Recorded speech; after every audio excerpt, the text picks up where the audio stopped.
There is a building at the end of the mall in London that has stood as the symbolic heart of the British state for nearly 2 centuries, and right now, in ways that are both visible and invisible to the millions of people who photograph it every year from behind the black iron railings, everything inside it is changing. Buckingham Palace is not just a building. It has never been just a building. It is an idea, a living argument about continuity and tradition and the particular kind of authority that comes not from democratic mandate or economic power, but from something older and stranger and harder to define, the authority that accumulates over centuries of institutional presence and that expresses itself in ceremony and symbol and the carefully maintained appearance of permanence. But ideas, even very old and very powerful ones, are not immune to the forces of change, and the idea that Buckingham Palace represents is currently being tested in ways that have no real precedent in the modern history of the institution. It houses the new era that the palace is entering did not begin on a single day or with a single event. It has been arriving gradually, the way most genuine institutional transformations arrive, through the accumulation of pressures and decisions and unexpected developments that individually might seem manageable, but that together add up to something that requires a fundamentally different response than the old ways of doing things can provide. The death of Queen Elizabeth II in September 2022 was the most obvious marker of the transition, the moment that most clearly separated what came before from what is coming after. But the forces that are shaping the new era were already gathering long before that September afternoon in Balmoral, and understanding them requires going back further than the transition of reign to the deeper currents of change that have been building beneath the surface of institutional life for years. The palace that King Charles inherited when he became king was an institution that had survived the 20th century through a combination of genuine adaptability and stubborn conservatism, evolving just enough to maintain its relevance while resisting the more fundamental changes that would have required it to honestly confront some of the more difficult aspects of its own history and culture. Queen Elizabeth had been a genius of institutional management in certain respects. Her ability to embody continuity and stability across 7 decades of enormous social change was genuinely remarkable, but the stability she represented had also served as a reason to defer difficult questions rather than address them. The diversity of the institution's staff, the transparency of its finances, the nature of its relationship with the press, the engagement with the colonial dimensions of its own history, these were things that critics raised repeatedly and that the institution addressed minimally, sustained by the sense that as long as the Queen was there, as long as that extraordinary personal authority was intact, the questions could be managed rather than answered. When she was no longer there, when that personal authority could no longer serve as a buffer between the institution and the questions it had been deferring, the full weight of those deferred questions arrived simultaneously and with a force that the new reign was not entirely prepared to absorb. This is not a criticism of King Charles specifically. It would have been true of any successor because the issue was not personal but structural. The institution had accumulated debts, not financial ones but institutional ones, debts to honesty and transparency and genuine engagement with its own complexity. And those debts were going to have to be addressed by whoever came next. What makes the current moment genuinely interesting, genuinely worth examining with care and attention, is that the response to those accumulated debts has been more thoughtful and more substantive than many observers expected. The new era that Buckingham Palace is entering is not simply a continuation of the old era with a different monarch at the center. It is something more genuinely new than that, shaped by the specific circumstances of the present moment and by the specific qualities and commitments and experiences of the people who are now guiding the institution through a transition that will ultimately determine what the British monarchy looks like for the next several decades. The physical renovation of Buckingham Palace itself is one dimension of the new era that has been underway for several years and that provides a useful concrete example of how the institution navigates change. The palace has been undergoing a major refurbishment program, a 10-year project to replace crumbling infrastructure, update electrical systems, fix plumbing that dates back generations, and generally bring the physical fabric of the building into a condition that is appropriate for an institution that presents itself to the world as a working center of national life, rather than simply a historic monument. The project has not been without controversy, primarily about cost, with critics questioning whether the scale of public expenditure on a private royal residence is justified in an era of economic pressure and public service cuts. The defenders of the project point to the economic value of maintaining a building that draws enormous tourist interest and that would cost far more to restore if the deterioration were allowed to continue unchecked. This argument about whether the monarchy is worth what it costs and whether the benefits it provides justify the expenditure it requires is a version of the broader argument about the institution's role and value that has become more pointed and more politically salient in the new era than it was during the decades of the Queen's reign. The monarchy has never been free, and the question of whether it represents value for money has always been asked by those who are skeptical of the institution. But the context in which the question is being asked has changed. The economic environment is more difficult. The demographic shifts in British society mean that the proportion of the population that extends automatic deference to the monarchy simply because it has always existed is smaller than it once was. And the specific controversies of recent years, the Harry and Meghan situation, the questions about race and institutional culture, the difficulties of managing the public's complicated feelings about the transition from Elizabeth to Charles have all made the monarchy's claim on public loyalty more contested than it had been during the long years of relative stability. The king's response to this more contested environment has been to lean into the argument for the monarchy's value rather than to avoid it, to make the case through action and engagement rather than through the assumption that the case speaks for itself. His environmental work, now decades old but newly relevant in a world that has moved from debating whether climate change is real to debating how urgently it needs to be addressed, gives him a platform that is genuinely distinctive among world leaders and global figures. He has been saying for decades what the scientific consensus has been confirming for decades, and there is a particular kind of credibility that comes from that consistency, from having been right about something important at a moment when being right was also being dismissed as eccentric and out of touch. The coronation in May 2023 was the new era's first major set piece, and it was managed in ways that reflected the new understanding of what the institution needs to be. The ceremony itself was extraordinary in its visual and historical richness, drawing on centuries of tradition in ways that demonstrated the genuine cultural depth of what the monarchy represents.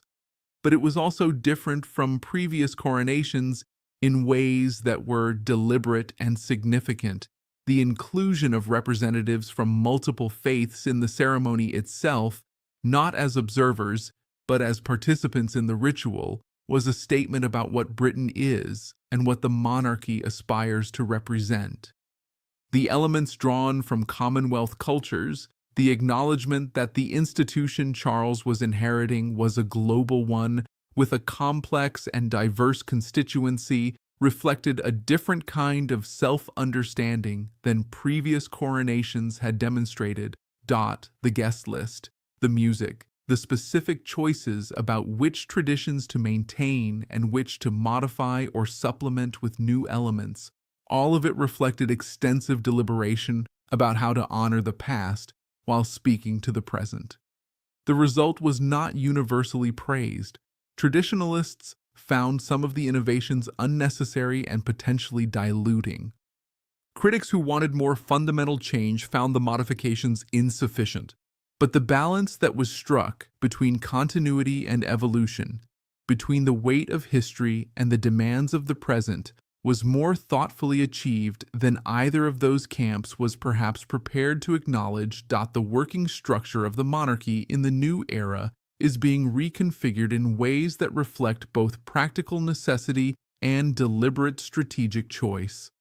The working royal family, the group of family members who carry out official duties on behalf of the crown, is smaller than it has been in recent memory. The departure of Harry and Meghan from official royal life, the retirement of the Duke of Edinburgh, Prince Philip, before his death, the stepping back of other family members from frontline duties for various reasons, have left a core group that is lean in a way that the institution has not previously experienced in the modern era.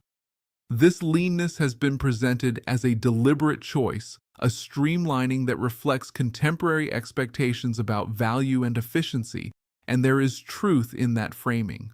But it is also a response to circumstances that were not entirely within the institution's control, and managing with fewer working royals creates pressures on those who remain that have to be carefully monitored.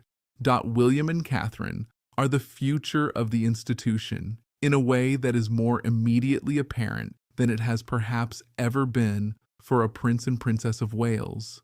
The gradual transfer of responsibility and public attention that accompanies the heir's preparation for kingship is a process that takes years and that happens unevenly and sometimes uncomfortably. But it is clearly underway in the new era in a way that is visible to anyone paying attention. The causes they have championed, the style of engagement they have developed, the way they have navigated the extraordinary difficulties of the past couple of years while maintaining their public presence and their apparent commitment to their roles, all of it is providing a preview of what the next reign might look like.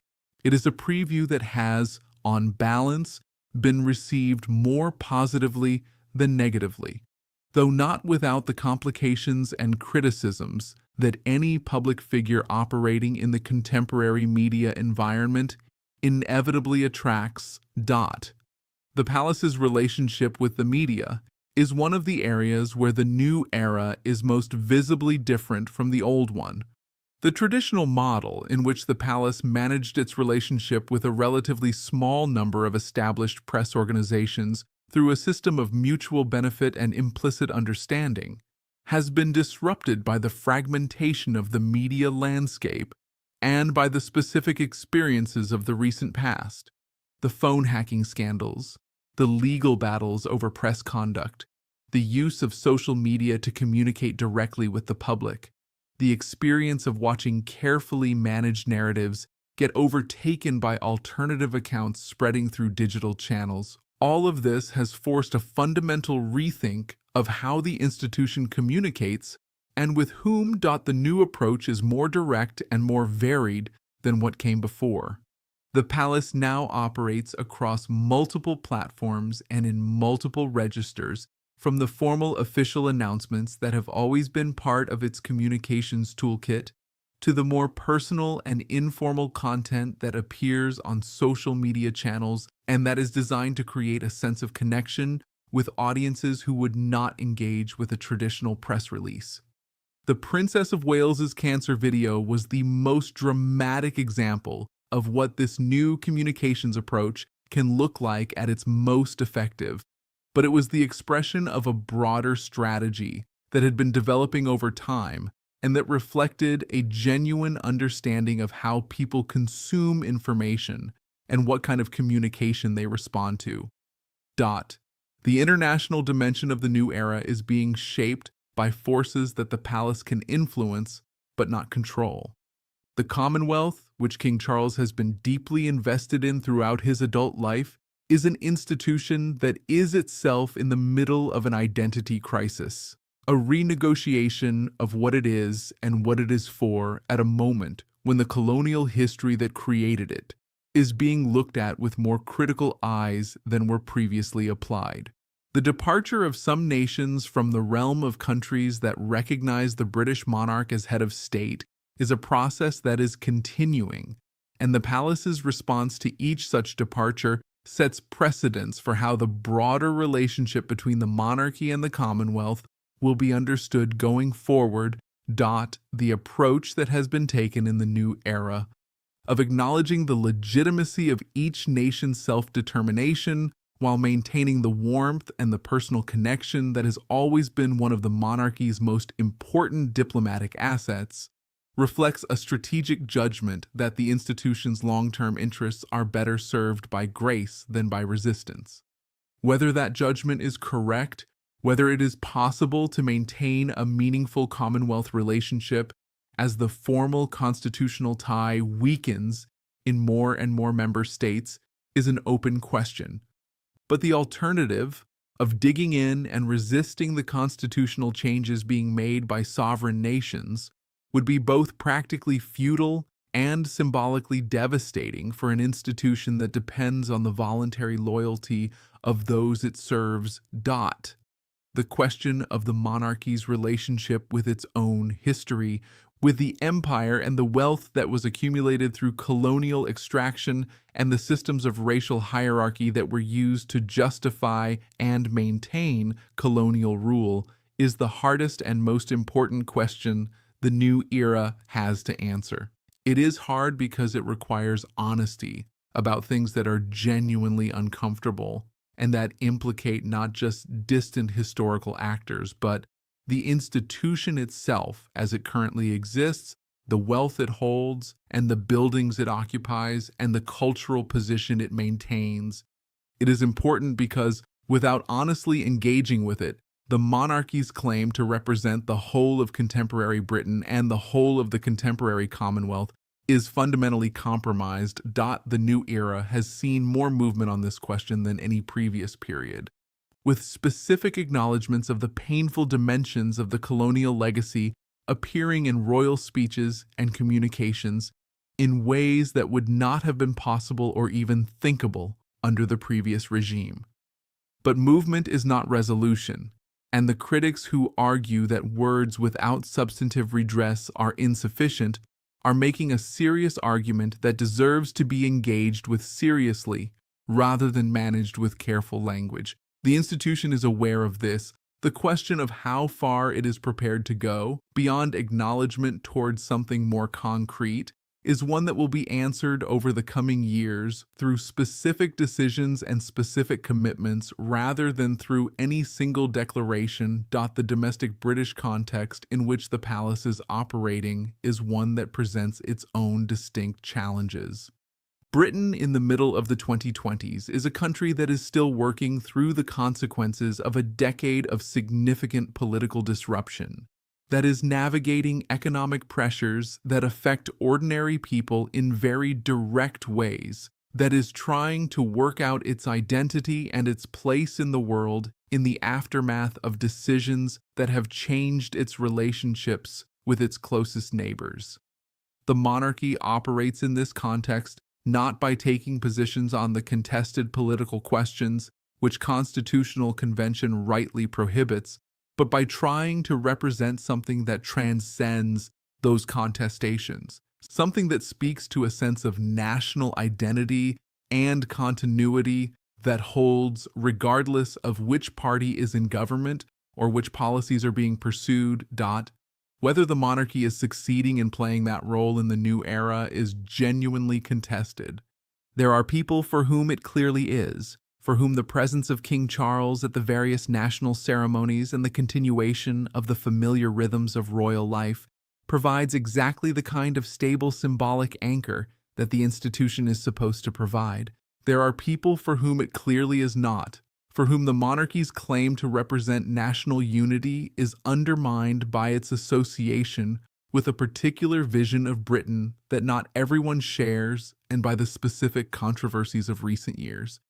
And there are many people, probably the largest group, who have a more complicated and more ambivalent relationship to the institution, who value certain things about it and are critical of certain other things, and who are watching how the new era unfolds before reaching any settled conclusion. It is that large middle group, the ambivalent majority, that the palace most needs to speak to in the new era. The committed monarchists will be there regardless. The committed Republicans will not be moved by anything short of transformation so complete it would no longer be recognizable. The people in between are the ones whose ongoing support is actually conditional, actually dependent on whether the institution demonstrates the kind of value and the kind of integrity and the kind of genuine engagement with the contemporary world that justifies their continued support. Reaching those people, maintaining their goodwill in an environment where goodwill cannot be assumed and must be continually earned, is the central strategic challenge of the new era. The tools that the palace has available for that task are more varied than they have been at any previous moment. The communications capabilities, the platform that comes with the institution's global visibility, the genuine commitment to substantive causes that the current generation of working royals has demonstrated, the emotional connection that was established through the health disclosures, and the honest communications that accompanied them, these are all real assets that the institution can build on. The question is whether the people inside the institution, both the family members and the officials and advisors who support them, have the judgment and the courage and the consistency to use those assets wisely over the long period of time that genuine institutional change requires. Buckingham Palace facing a new era is ultimately a story about the most fundamental question that any institution can face, the question of whether it is genuinely capable of becoming something different from what it has been, or whether the weight of its own history and the resistance of its own internal culture will ultimately pull it back toward the familiar patterns that have served it in the past but that are not adequate to the demands of the present. The evidence of the past few years suggests that the answer is more hopeful than the most pessimistic assessments would allow. Real things have changed. Real commitments have been made. Real connections have been established with a public that had been drifting toward indifference or skepticism. But hope is not certainty, and the path through the new era is not clear or smooth or free of the obstacles that have derailed previous attempts at institutional evolution. The family tensions are real and unresolved. The historical questions are complex and not going away. The economic arguments about the monarchy's cost and value will continue to be made and will need to be answered. The Commonwealth relationships will continue to evolve in ways that sometimes support the monarchy's global role and sometimes challenge it. The media environment will continue to change in ways that create new pressures and new vulnerabilities alongside new opportunities. What Buckingham Palace has, entering the new era, is something that institutions do not always have when they most need it. A genuine awareness of what is at stake and a genuine intention to meet the challenge. That awareness, that intention, does not guarantee success, but it is the necessary beginning of it. The palace at the end of the mall is changing from the inside, slowly and imperfectly, and in ways that will not satisfy everyone. But it is changing, and in an institution this old and this freighted with the weight of its own history, genuine change is never a small thing. It is, in fact, the most remarkable thing the new era has to offer.